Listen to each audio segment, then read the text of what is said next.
오늘은 마태복음 6장 말씀을 통해서 너희는 다르게 살아야 한다라는 제목으로 주의 말씀을 나누도록 하겠습니다.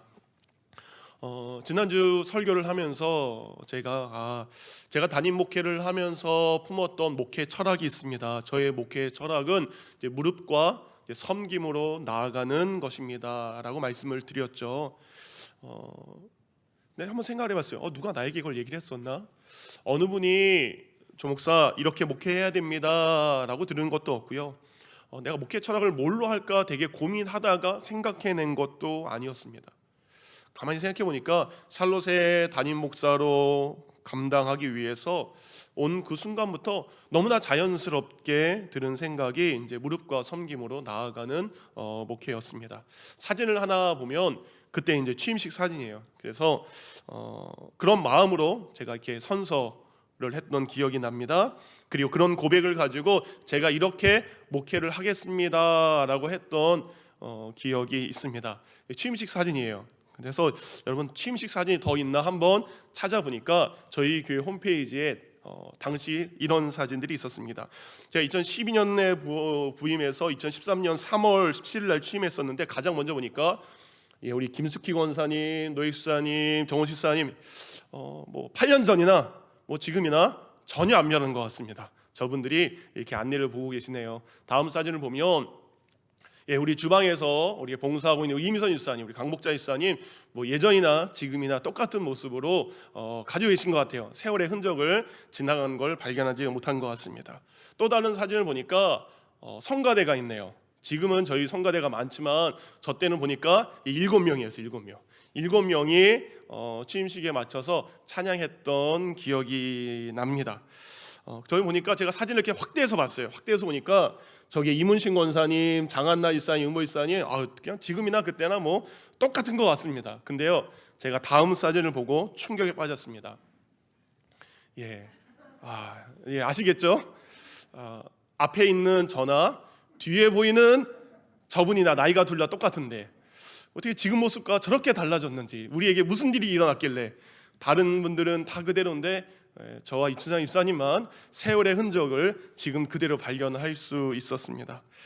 여러분, 저 때나 지금이나 목회를 하면서 가장 중요한 것이 기도와 섬김이다라는 생각을 하고 있습니다. 여러분, 기도는 하나님과의 영적인 영역을 말하는 거죠. 섬김은 함께 세상을 살아가는 이웃과의 영역을 말하는 것입니다. 그래서 기도는 하나님과의 만남으로, 섬김은 이웃과의 만남을 통해 이루어지게 됩니다. 그러니까 이 둘 다 어느 한쪽으로 치우치면 안 되는 것입니다. 여러분, 영적인 부분만 중요하게 생각하고 이웃을 향한 섬김이 없으면 우리는 지식적인 신앙이 되고요, 다른 사람을 향해서 비판하는 비판적인 신앙을 하게 되는 것 같습니다. 그런데 반대로요, 이웃을 향한 섬김만 있어요. 그런데 하나님과의 영적인 바탕이 없으면 바른 섬김에서 벗어나게 됩니다.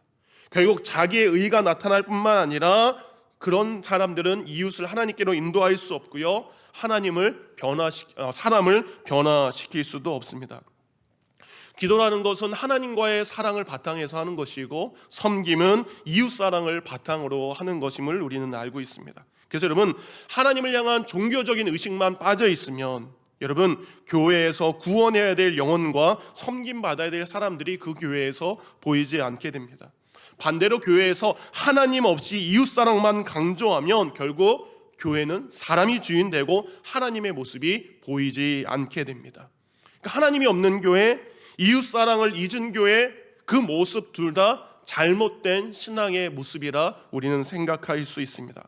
그러니까 아까 말씀드린 대로 우리의 신앙은, 그리고 이 땅의 교회들은 어느 한쪽에 치우치는 것이 아니라 하나님의 사랑과 이웃의 사랑을 가지고 동일하게 우리 신앙을 해야 됩니다. 그런데 여러분, 그렇지 않고 한쪽에 치우치는 모습을 보는데, 설교를 준비하면서 이번 주 어떤 분과의 특별한 만남을 통해 내가 너무 한쪽에 치우치고 있었구나라는 것을 깨닫게 되고 보게 되었습니다. 이번 주 어느 한 집사님과 참 맛있는 식사를 하면서 오래간만에 진솔한 여러 가지의 이야기를 하게 됐습니다. 그분과 이야기하면서 이런 얘기를 했어요. 그분은 제가 샬롯 열린교회 담임 목사로서 그 어떤 사역보다, 그 어떤 영역보다 이 영적인 사역에 대한 기대가 많으셨어요. 그래서 제가 영적인 부분보다 이 섬김의 영역 때문에 너무 분주하고 그쪽에 더 많이 치우친 모습을 볼 때가 있다라는 말씀을 해주셨습니다. 그런데 이야기를 듣다 보니까 저를 보니까 100% 맞는 이야기입니다. 그래서 그 이야기를 다 들은 다음에 저의 솔직한 마음의 얘기를 좀 이렇게 열어서 드렸습니다. 그분에게 이런 이야기를 드렸어요. 집사님, 제가요, 예를 들어서 만약에 어떤 분이 교회에 오셔서 이런저런 봉사를 하고 계실 때 제 방에 앉아서 제가 설교를 준비하는 것보다 오히려 그분 곁에서 함께 시간을 보내는 게 저는 그게 마음이 좀 편한 사람입니다. 때로는 그분과 함께 있는 시간 때문에 설교를 준비하고 설교를 마치는 시간이 늦어지고 제가 나중에 한두 시간 더 늦게 잠을 자더라도 그냥 그게 제게 마음이 편한 것 같아요 라는 솔직한 말씀을 드렸습니다. 그러면서 제가 이런 말씀을 이어서 드렸습니다. 그래서인지 저는 예전부터 이런 생각을 했던 것 같아요. 담임 목사보다 부목사를 하고 싶었습니다. 그분에게 이런 얘기를 드렸어요. 그러니까 저는 담임 목사님 곁에서 성도들을 섬기는 게 제게 맞는 옷이다라는 생각을 참 많이 했었습니다. 그러니까 도시에서 많은 분들과 목회를 하는 것보다 오히려 시골에서 어르신들을 가족같이 섬기는 게 오히려 제가 소망했던 사역이기도 하고요. 그래서 지금 담임 목사를 시작한 지 9년이 지났음에도 불구하고 여전히 이 옷이 제게 맞지 않는 옷 같다라는 이야기를 그분과 하게 되었습니다. 그래서 그분과 이런저런 이야기를 하면서 순간 갑자기 이런 생각이 들었었어요. 그럼 하나님 원하시는 것은 무언가? 제가 하고 싶은 것이 있습니다. 근데 내가 하고 싶은 것도 아니고 집사님이 내게 원하시는 것도 아니고 하나님께서 내게 원하시는 것은 무엇인가라는 생각을 들었습니다. 그래서 집사님과 기분 좋은 식사를 마치고 집에 오면서도 계속적으로 이런 생각이 있었어요. 내가 어떻게 해야 되나? 내가 어떻게 살아가야 되나? 하나님이 내게 원하시는 것은 무엇인가? 그런데 여러분, 마침 상상순 설교를 준비하면서 그 생각과 질문에 대한 답을 이 설교를 하면서 깨닫게 되었습니다.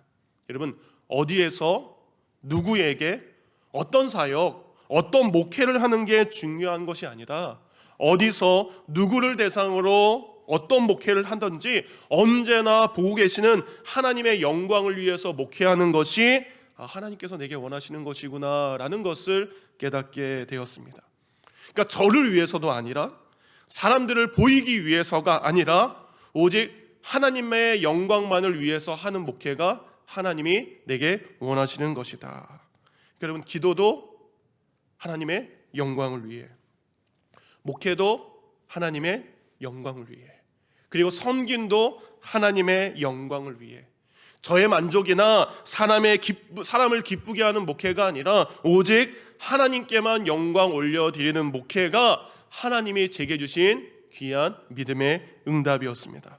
그러면서 한 가지 더 영적인 비밀, 영적인 은혜를 깨닫게 되었습니다. 여러분, 그것은요, 언젠가 하게 될 앞으로의 그 사역이 중요한 것이 아니라 나 나중에 이런 사역해야지, 나 나중에 이런 꿈을 가지고 사역해야지, 언젠가 하게 될 그 사역이 중요한 것이 아니라 하나님께서 지금 내게 맡겨주신 사역의 현장에서 하나님의 영광을 드러내는 것이 하나님께서 제게 원하시는 것임을 깨닫게 되었습니다.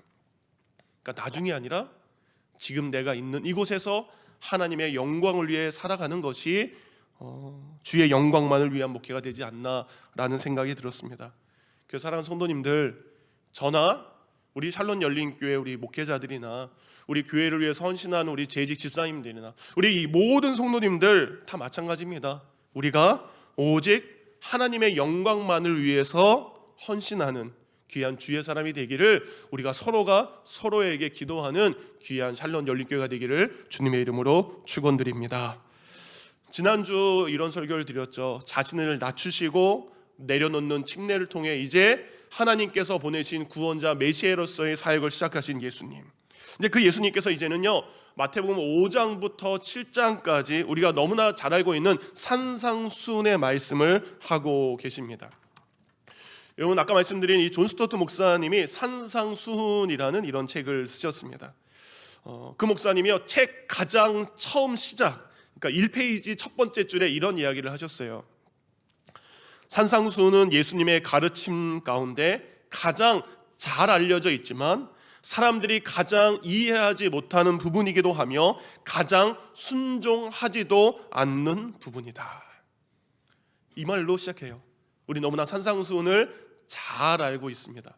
그런데 그 산상수훈의 참된 의미를 우리는 이해하지 못하고 그것을 알고 있지만 그것에 순종하지 않는 것이 산상수훈이다.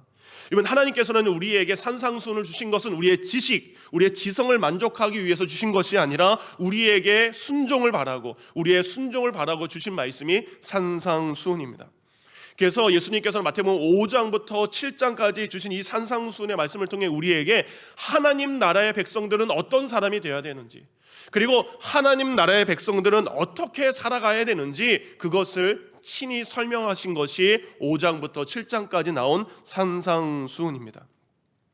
여러분, 다음 달부터 이제 매월 한 권의 책을 읽고 각자의 은혜를 나누는 무화과 나무 아래가 시작됩니다. 이게 이제 첫 번째, 아까 보여드린 대로 첫 번째 책입니다. 여러분, 이 존 스토트 목사님에 대해서 많은 분들이 알고 있죠. 여러분, 존 스토트 목사님은 세상에서 가장 영향력 있는 100명 중에 한 사람으로 들어가 있습니다. 여러분, 우리가 잘 알고 있는 우리 빌리 그레함 목사님이 있죠. 빌리 그레함 목사님이 생전에 이런 이야기를 했습니다. 세상에서 가장 존경받는 성직자가 바로 목회자가 존 스토트다라는 이야기를 했습니다. 이 존 스토트 목사님이요, 이 산상수훈에 관해서 기록된 25가지의 빛나는 추석들을 연구를 하셨습니다.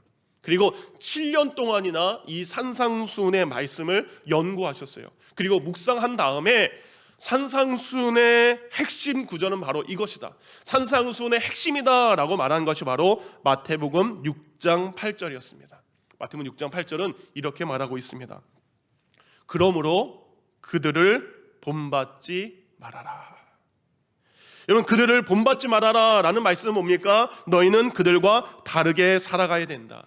그러니까 예수님은 산상수훈을 통해서 처음부터 끝까지 우리가 세상 사람들과 어떻게 달라야 되는지, 잘못된 신앙을 가지고 있는 바리새인들과 서기관들과 우리가 또 어떻게 달라가야 되는지, 여러분, 이방인들이 믿고 있는 이방 종교를 믿는 사람들과 우리 믿는 사람들의 모습이 어떻게 달라야 되는지 그 다름을 이야기하는 것이 바로 산상수훈의 말씀입니다. 그래서 예수님께서는 마태복음 5장을 통해서 먼저 이 도덕적이고 윤리적인 영역에서 이전의 율법과 세상의 가치관과 이방 종교들이 믿고 있는 그 사람들의 생각과 가치관과 우리 하나님 나라의 백성들의 사람들이 어떻게 달라야 되는지 그 말씀을 먼저 하고 계십니다. 마태복음 5장 27절과 28절 말씀, 우리말 성경입니다. 너는 간음하지 말라는 옛사람의 말을 너희가 들었다. 그러나 나는 너희에게 말한다. 여자를 음란한 눈으로 바라보는 사람은 누구든지 이미 마음으로 간음한 죄를 지은 것이다. 이런 말씀도 하셨습니다. 5장 38절과 39절. 눈에는 눈으로, 이에는 이로 라는 말도 너희가 들었으나 그러나 나는 너희에게 말한다. 악에게 맞서지 말라. 누가 내 오른뺨을 치거든 왼뺨까지 돌려대어라. 또 이렇게 43절과 44절에 이렇게 말씀하셨습니다. 우리 다 같이 이건 읽겠습니다. 시작. 내 이웃을 사랑하고 내 원수를 미워하라는 말도 너희가 들었다. 그러나 나는 너희에게 말한다. 너희 원수를 사랑하고 너희를 핍박하는 사람을 위해 기도하라. 아멘. 그럼 마음으로도 죄를 범하지 않는 것, 악을 악으로 맞서지 않는 것, 그래서 왼뺨을 맞았을 때 오른뺨까지 내어줄 수 있는 희생의 삶을 살아가는 것, 이제는 원수를 위해서 기도하는 것, 그것이 세상과 다른 우리 하나님 나라의 사람들이 살아가야 될 삶의 모습임을 예수님께서 말씀하셨습니다. 근데 여러분 이렇게 하실 수 있겠습니까? 이렇게 이상적이고 이렇게 완벽한 이런 일들을 여러분, 저와 여러분이 할 수 있을까요? 정말 예수님께서는 우리가 할 수 없는 것을 너희가 이렇게 해라 라고 예수님께서 요구하시는 것일까요?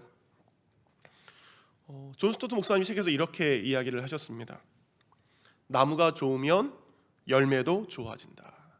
하신 설명을 제가 약간 줄여서 표현한 겁니다.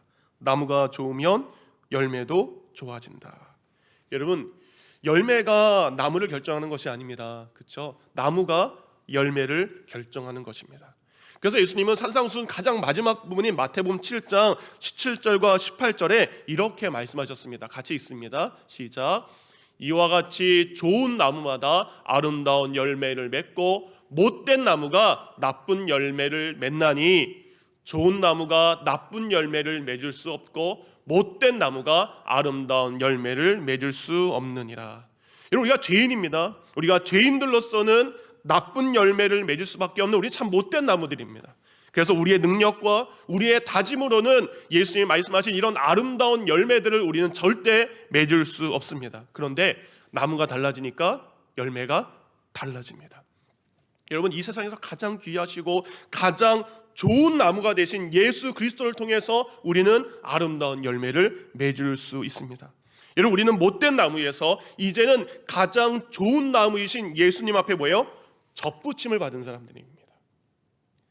못된 나무에서 떨어져서 이제는 가장 좋은 나무이신 예수님께 붙어있는 사람이 되었습니다. 그래서 여러분, 우리가 예수님을 믿었다는 것은 못된 나무에서 좋은 나무로 옮겨졌다는 것을 의미합니다. 사망에서 생명으로 옮겨졌다는 것을 의미합니다. 심판에서 영원한 생명으로 이미 옮겨졌다는 것을 의미합니다. 그러니까 좋은 나무이신 예수 그리스도께 우리가 붙어 있으면 좋은 나무이신 예수 그리스도를 통해서 우리가 아름다운 열매를 맺을 수 있다라는 겁니다. 그래서 사랑하는 성도님들, 우리가 어디에 붙어 있다라는 사실을 잊지 마시기 바랍니다. 여러분, 못된 나무는 아름다운 열매를 맺을 수 없지만 우리는 좋은 나무이신 예수 그리스도에게 붙어 있는 존재들이기 때문에 그 열매를 맺어갈 수 있다라는 사실입니다. 이렇게 예수님은 우리에게 삶의 영역에서 도덕적이고 윤리적인 영역에서도 아름다운 열매를 맺는 것이 우리가 살아가야 될 삶의 모습이라고 이야기합니다. 그렇게 5장을 통해서 윤리적이고 도덕적인 이야기를 말씀하신 후에 이제 6장으로 넘어가십니다. 이 6장은 우리의 영적인 영역, 우리의 믿음의 영역에서 세상 사람들도 믿음이라는 걸 가지고 있잖아요. 이방 사람들도 믿음이라는 걸 가지고 있고 유대인들도 유대교라는 것을 믿고 있는 근데 그들과 어떻게 달라야 되나. 그래서 6장을 보면 믿음의 영역인 우리 구제와 기도와 금식 기도에 대한 부분을 말씀을 하고 있습니다. 그러니까 예수님께서 우리에게 말씀하십니다. 자신의 신앙을 과시하면서 다른 사람의 신앙을 무시하는 바리새인들의 가식적이고 외식적인 신앙과 너희는 달라야 된다. 참된 믿음의 진리와 믿음의 고백은 사라지고 이제 형식만 반복하는 이방인들의 기계적인 믿음과 우리가 달라야 된다라고 말씀을 하고 계십니다. 여러분, 우리가 삶 속에서요, 하나님의 뜻에 순종하거나 이웃을 향한 섬김과 긍휼이 전혀 없으면서 지금 내가 예수님 잘 믿고 있습니다 라고 착각하면 안 됩니다. 여러분, 우리 마음에 진실함과 간절함이 없는데 입으로는 유창한 기도를 합니다. 예배를 빠짐없이 드립니다. 그런데 그 예배 가운데 영혼 없는 찬양을 드리고 있고 순종 없는 아멘을 반복하고 있다면 우리는 그 삶도 버려야 되는 것입니다. 그래서 오늘 본문을 보면 영적인 영역에 있을 구제와 기도와 금식 기도에 대해서 잘못된 신앙을 가지고 있는 사람들의 여러분 공통적인 모습이 너무나 똑같이 나옵니다. 먼저 6장 1절과 2절입니다. 사람에게 보이려고 그들 앞에서 너의 의를 행하지 않도록 주의하라. 2절, 그러므로 구제할 때 외식하는 자가 사람에게서 영광을 받으려고. 두 번째 5절입니다. 너희는 기도할 때에 외식하는 자와 같이 하지 말라. 그들은 사람에게 보이려고. 16절입니다. 금식할 때 너희는 외식하는 자들과 같이 슬픈 기색을 보이지 말라. 그들은 금식하는 것을 사람에게 보이려고. 여러분, 구제하는 것, 도네이션 하는 것도 사람에게 보이려고 나팔을 불면서 나 구제합니다 라고 나팔을 불면서 합니다. 기도도 사람들에게 보이려고 사람들이 많이 모이는 회당과 길거리 한가운데서 나 기도하는 사람입니다 라고 이야기하는 거예요. 여러분, 금식조차도 여러분 나 금식합니다 티내면서 잘못된 신앙의 사람들, 그들의 공통점은 무엇입니까? 다 하나님 앞에 하는 것이 아니라 사람 앞에 하는 것입니다. 그래서 예수님께서 말씀하시는 거예요. 사람들에게 보이려고 구제하지 말고 사람들 들으라고 기도하지 말고 사람들에게 인정받으려고 금식하지 말아라. 책을 보니까 브루스라는 신학자가 분이 이런 이야기를 했더라고요. 우리가 숨기고 싶은 유혹을 받을 때에 보여주어야 하고 보여주고 싶은 유혹을 받을 때는 우리가 숨겨야 된다.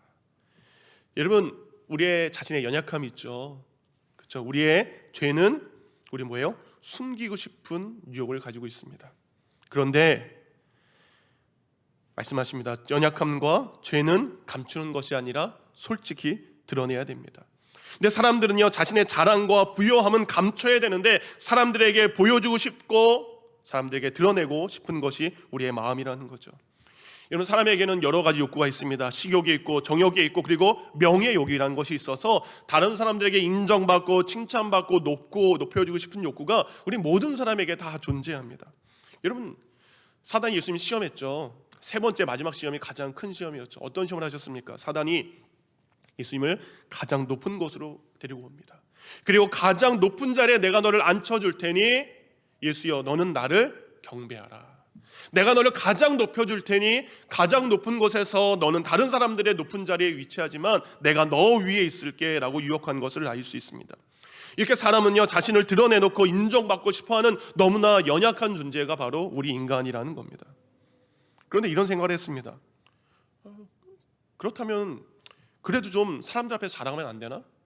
구제하고 기도하고 금식 기도하는 거 나쁜 게 아니잖아요. 죄 짓는 게 아니잖아요. 그러니까 하나님, 왜 사람들 앞에서 좀 하면 안 됩니까? 나쁜 짓 하는 것도 아니고 기도하는 거 좋은 거고 구제하는 것도 좋은 거고 금식 기도하는 것도 좋은 건데 왜 사람들 앞에서 하면 안 됩니까?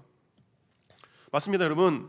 기도와 구제와 금식 기도는 복된 것이고 좋은 것입니다. 그래서 예수님도 금하신 적이 없어요. 기도를 금하신 적 없습니다. 섬기는 것을 금한 적도 없고요, 금식 기도조차도 금지하신 적이 없습니다. 여러분, 구약에도 금식에 대한 부분이 있었고요, 신약에도 신약교회들도 금식하며 기도했던 부분이 반드시 있습니다.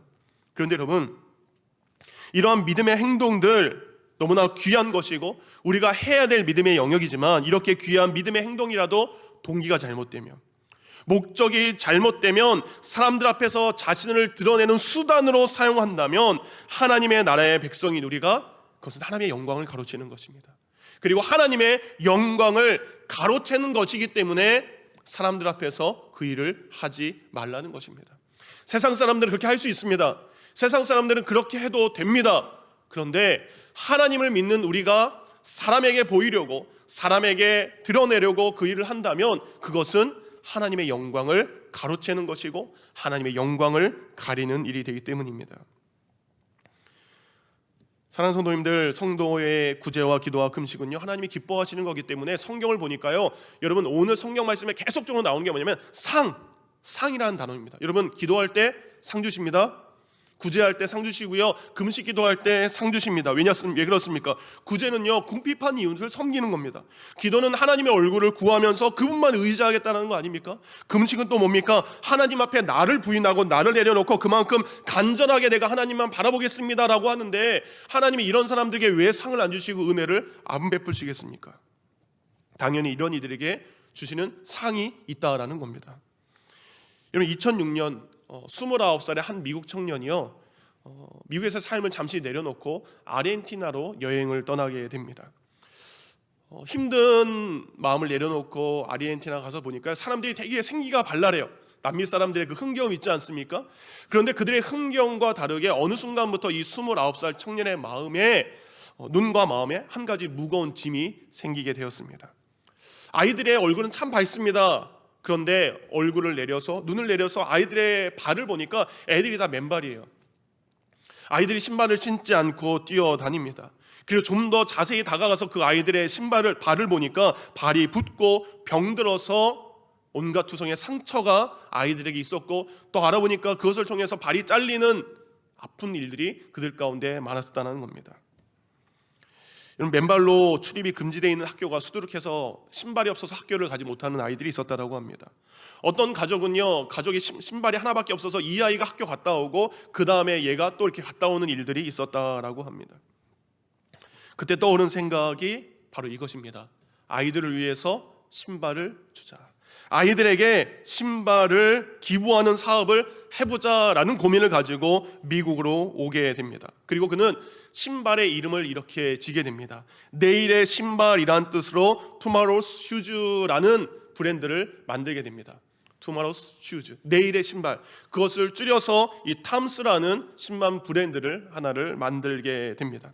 그래서 그는 고민합니다.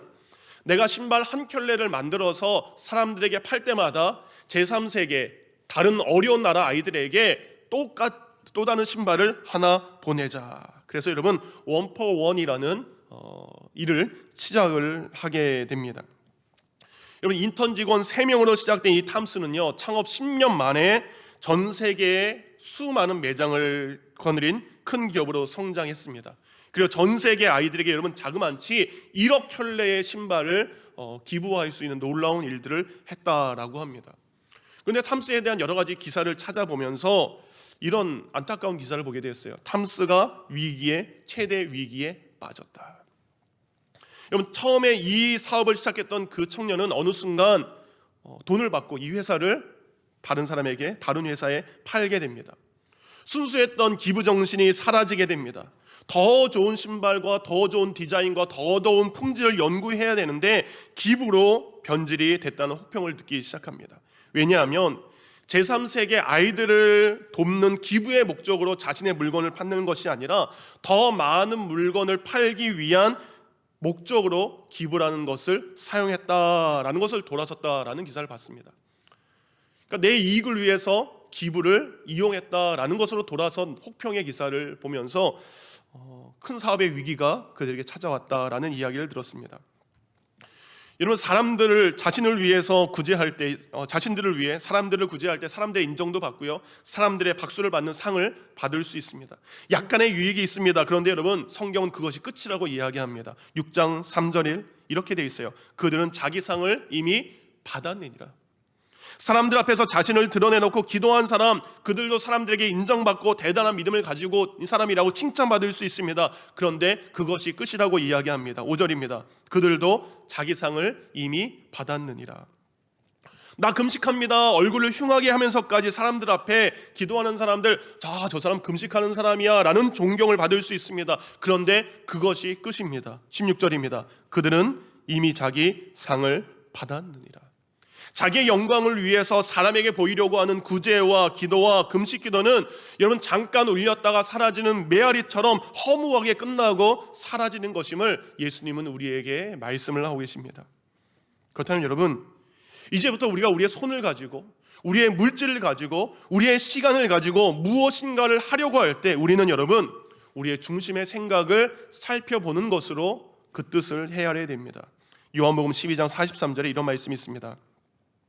그들은 곧 바리새인들은 사람의 영광을 하나님의 영광보다 더 사랑하였더라. 여러분 바리새인들은요 하나님의 영광보다 사람들의 영광 받는 것을 더 사랑하기 때문에 그들의 손과 그들의 시간과 그들의 물질을 사람들 앞에서 사용하게 됩니다.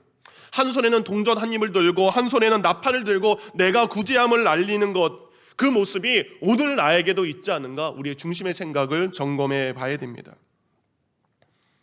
여러분 설교를 준비하면서 아까 기도하면서 이런 생각이 들었어요. 오직 한 사람들 앞에서만 알려주자. 다른 사람들 앞에서는 알리지 말고 오직 누군가 사람 앞에서 보이기를 원한다면 여러분 한 대상 앞에서만 보이고 드러내시기 바랍니다. 그것은 바로 가족입니다. 자녀들입니다. 자녀들 앞에서는 엄마 아빠가 구제하는 사람임을 알려주시기 바랍니다. 자녀들 앞에서는 엄마 아빠가 기도하는 사람임을 여러분 보여주시기 바랍니다. 자녀들 앞에는 아빠 엄마가 금식하며 사는 것이다 라고 드러내시고 마음껏 자랑하시기 바랍니다. 근데 그들 외에 다른 사람들에게는 그렇게 하면 안 된다는 겁니다. 우리가 어떻게 해야 됩니까? 4절입니다. 내 구제함을 은밀하게 하라. 6절입니다. 너는 기도할 때 내 골방에 들어가 문을 닫고 은밀한 중에 계신 아버지께 기도하라. 18절입니다.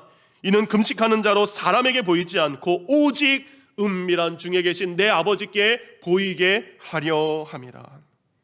여러분 세상 사람들은 자신을 드러내려고 사람 앞에서 구제하고 기도하지만 하나님 나라의 백성들은 왼손이 하는 걸 오른손이 모를 정도로 사람들이 전혀 없는 골방 안으로 들어가서 머리에 기름을 바르고 얼굴을 씻은 후에 언제나 보고 계시는 그 하나님 앞에서 하나님의 이름으로 구제하고 하나님 앞에서 기도하고 하나님만을 바라보며 금식 기도해야 됩니다.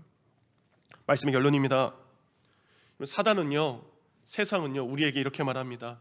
아니야, 너희도 우리랑 똑같아. 너희는 우리랑 똑같다라는 이야기를 우리에게 할 때가 있습니다.